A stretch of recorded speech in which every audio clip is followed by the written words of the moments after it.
31 shots overall between the two teams. Is that just another one of those low event games? Yeah, it certainly was low event. You never know what happens in these afternoon games. They don't give much anyway. They're 5-on. They've been good all year long, and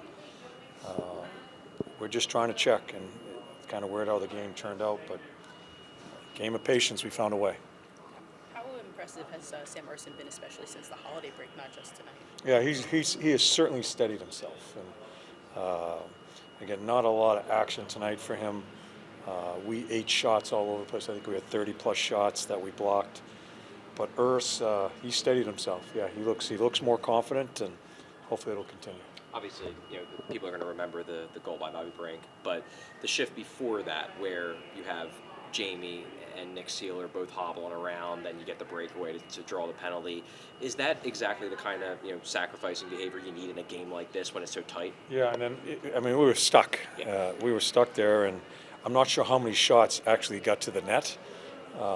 But we're in the way all night long. Jamie eats one, continues to try to play. I don't know how the whole shift goes, but I know they were throwing pucks to the net.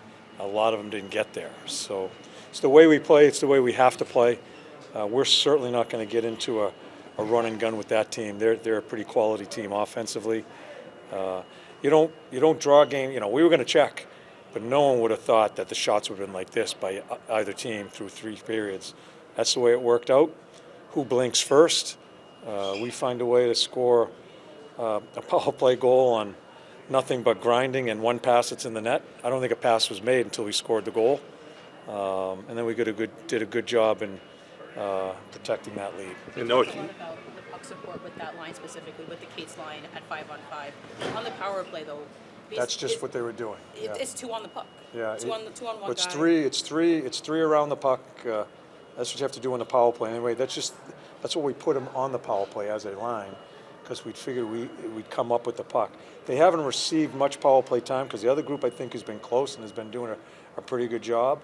But that's the way they play 5-on-5, and nothing but battles until the goal's scored. We find a way to win a battle and score. This is the time of year, John, where maybe the grind is going to have to be there in your game a lot.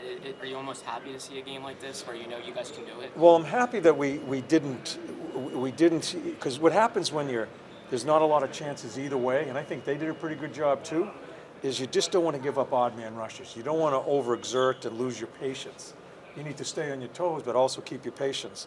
I think it's a huge part of what we're trying to do as a team, because that's the way we have to play, because we just can't get into running guns with other teams. And TK's one that I thought looked frustrated all night long, but I thought he kept his patience. He didn't do something stupid, and didn't cost us at least going back our way. So it's good to live through one and find a way to get a result. John, that's wins in 4 of the last 5 games. How much have you seen kind of the defensive structure go to another level over these handful of games? Well, it's a concentration of ours for the past probably 5 or 6 weeks. Our goaltending was really struggling at a point in time, and I do think that is solidified, both Urs and Feds. But at that time, we had to play better in front of them and to allow them to try to get their game back. And so we've been trying to concentrate on this part of the game for a couple of months now. This is 5 games now with Michkov and Couturier together. Are you liking that combination between Well, the two of them? they're getting some points. They're scoring some goals. Coots is involved in the offense more. Mish, I watched Mish's second period to his third period, which was encouraging to me, where he was just turning too many pucks over in a 1-to-1 game in the second period. We gave him some direction in between the second and third, and I thought he was really good with the puck as far as, like I said, not losing his patience and trying to force plays. So Beezer goes on there tonight. I thought they had some good offensive zone time. I thought they checked pretty well.